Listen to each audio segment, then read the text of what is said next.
నాకెందుకు వచ్చిన కరం ఇది, నాకెందుకు వచ్చిన బాధ, నాకున్న పిల్లలు నన్ను పట్టించుకుంటలేదు. ఇది పసిపిల్లలు చేసే ప్రార్థన. ఎవరు చేసేది?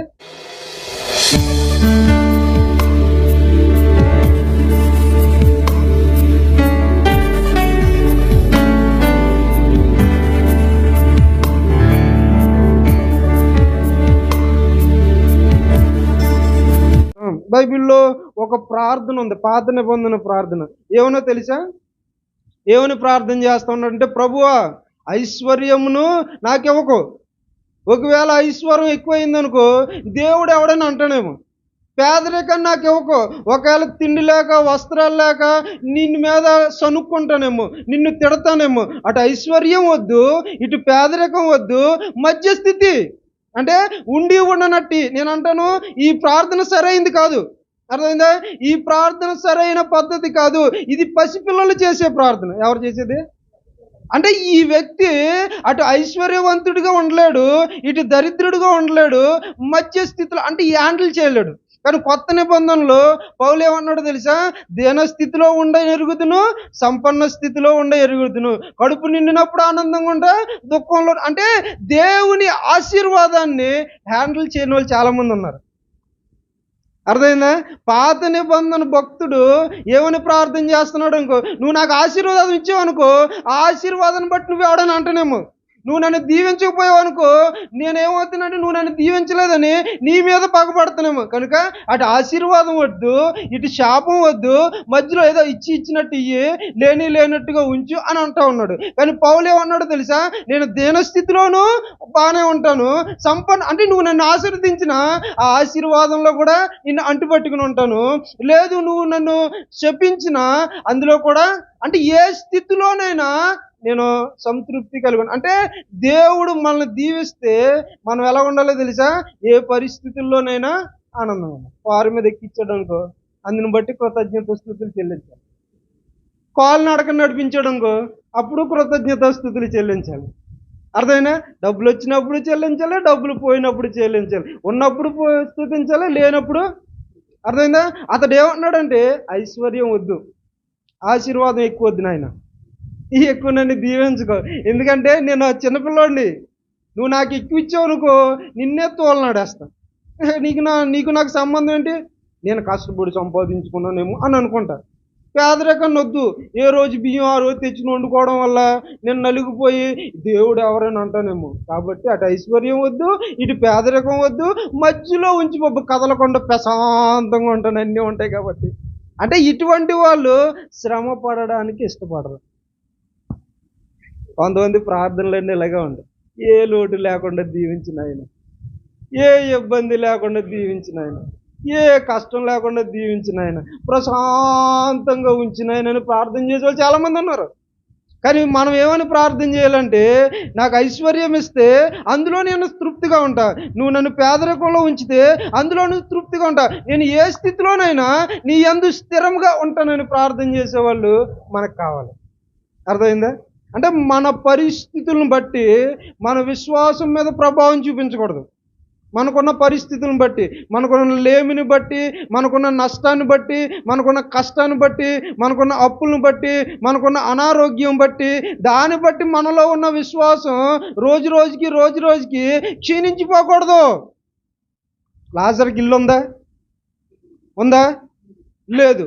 ఆరోగ్యం ఉందా? లేదు. సరైన వస్త్రాలు ఉన్నాయా? లేవు. సరైన తిండి ఉందా?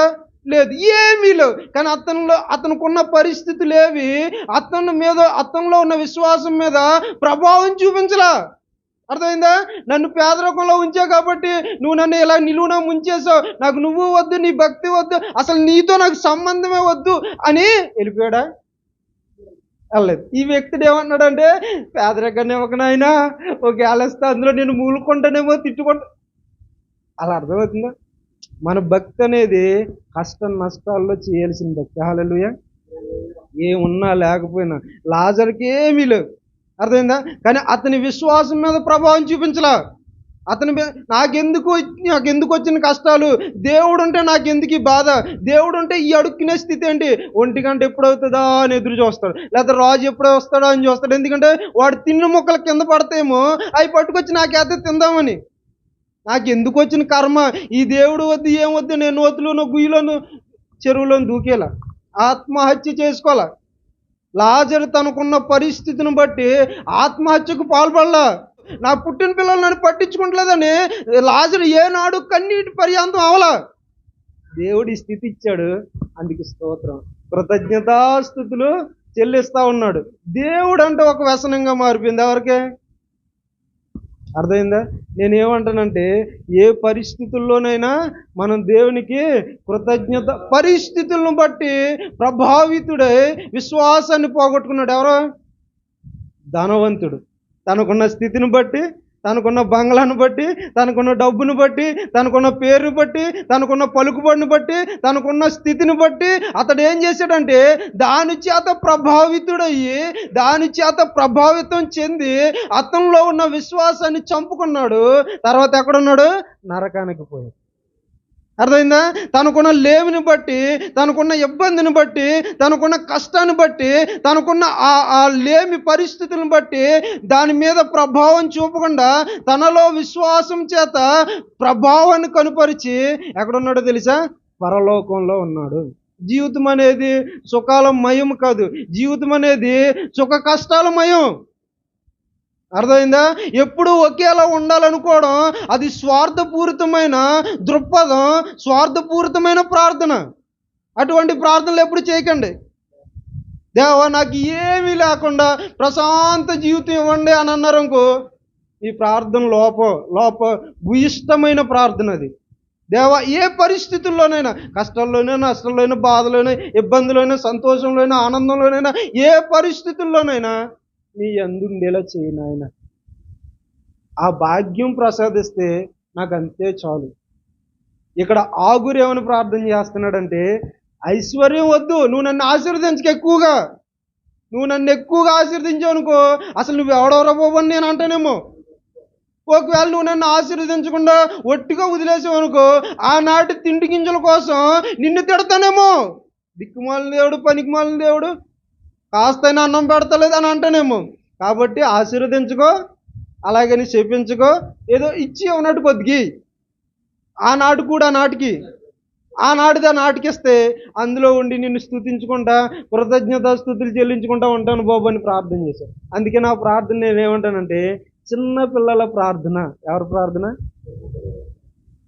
చిన్నపిల్లల ప్రార్థన. వారి ప్రార్థనలన్నీ అలాగే ఉంటాయి. ఏం కోరుకోవాలో తెలియదు. అర్థమైందా? ఏం కోరుకోవాలో తెలీదు, ఏం కోరుకోవాలో తెలియక ఎప్పుడు చూసినా సుఖాన్నే కోరుకుంటారు. అర్థమైందా? ఎప్పుడు చూసినా నేను ఆనందంగా ఉంటే చాలు, నాకు అన్నీ ఉంటే చాలు అనుకుంటాను. కానీ అలా కాదు. పౌలు ప్రార్థన ఏంటో తెలుసా? దీనస్థితిలో నుండి నెరుగుదును, సంపన్న స్థితిలో ఉన్నాయి. నువ్వు నన్ను ఆశీర్వదించావు అనుకో, అందులో సంతృప్తిగా ఉంటావు. లేదు నన్ను ఆశీర్వదించకుండా చెప్పించి ఆనాటికి నువ్వు నాకు ఇచ్చావు అనుకో, అందులోనూ సంతృప్తిగా ఉంటా. అందులోనూ మనగలను, ఇందులోనూ మనగలను. ఏ పరిస్థితుల్లోనైనా మీకు సంగతి నేను జ్ఞాపకం చేస్తాను. ఊసర వెళ్ళి ఏం చేస్తుందో తెలుసా? ఆ ఆకు మీదకి వెళ్ళినప్పుడు ఎల్లో ఆకు అయితే ఎల్లోలా మారిపోద్ది, గ్రీన్ ఆకు అయితే గ్రీన్లా మారిపోద్ది, ఎండు ఆకైతే ఎండు దానికిలా మారిపోద్ది.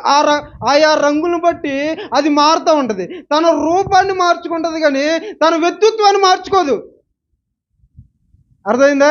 తన రూపాన్ని మార్చుకుంటుంది. తను రక్షించుకోవడానికి ఆయా చెట్ల మధ్యలోకి వెళ్ళి తన రూపాన్ని మార్చుకుంటుంది కానీ తన వ్యక్తిత్వాన్ని మార్చుకోదు. మనం కూడా అంతే. మనం ఏం చేయాలంటే ఆయా పరిస్థితులను బట్టి మన వ్యక్తిత్వాన్ని మార్చుకోకూడదు. కష్టాల్లో ఒకలాగా, నష్టాల్లో ఒకలాగా, ఆరోగ్యంలో ఒకలాగా, దీవించబడినప్పుడు ఒకలాగా, ఇలా ఉండకూడదు. ఏ పరిస్థితుల్లోనైనా మనకి ఆధారం దేవుడై ఉండాలి, దేవుని మీద ఆధారపడి ఉండాలి. కాబట్టి చిన్నపిల్లల ప్రార్థనలు మీరు అట్లా ఎట్టి పరిస్థితుల్లో చేయకండి. అర్థమైందా? మీరు చేయాల్సిన ప్రార్థన ఏంటో తెలుసా? నాయనా నువ్వు ఏ స్థితి ఇచ్చినా ఆ స్థితిలో నేను సంతృప్తి కలిగి ఉంటా. ఆరోగ్యం ఇచ్చావా? మహాభాగ్యం అనుకుంటా. అనారోగ్యం ఇచ్చావా? మహాకృప అనుకుంటా. ఏది ఇచ్చినా అందులోనూ నీకు కృతజ్ఞతాస్తుతులు చెల్లిస్తా, ఇందులోనూ కృతజ్ఞతాస్తుతులు చెల్లిస్తా. ప్రతి విషయంలో నేను నీకు కృతజ్ఞతాస్తుతులు చెల్లిస్తా. ఎందుకంటే ఇది దేవుని చిత్తం, ఇది మీ చిత్తం, ఇది మీ ఇష్టం. అర్థమైందా? కనుక నేను ఏమంటానంటే కృతజ్ఞతాస్తుతులు చెల్లించడం ఒక వ్యసనంలో మారాలి. దేనికిలాగా? వ్యసనం, ఒక అలవాటు. పొద్దుటే లేచి టిఫిన్ చేస్తామా? అలవాటు. మధ్యాహ్నం భోజనం చేస్తామా? అలవాటు. సాయంత్రం భోజనం చేస్తామా? అలవాటు. తరచుగా మంచినీళ్ళు తాగుతామా? అలవాటు. ఏదన్నా చూస్తే తినాలనిపిస్తుందా? అలవాటు. అలాగే కృతజ్ఞతాస్తుతి చెల్లించడం కూడా ఒక అలవాటుగా మారాలి. అలా మారినప్పుడు నువ్వు మంచినీళ్ళు తాగినా కృతజ్ఞతాస్తుతులు చెల్లిస్తావు. అర్థమైందా?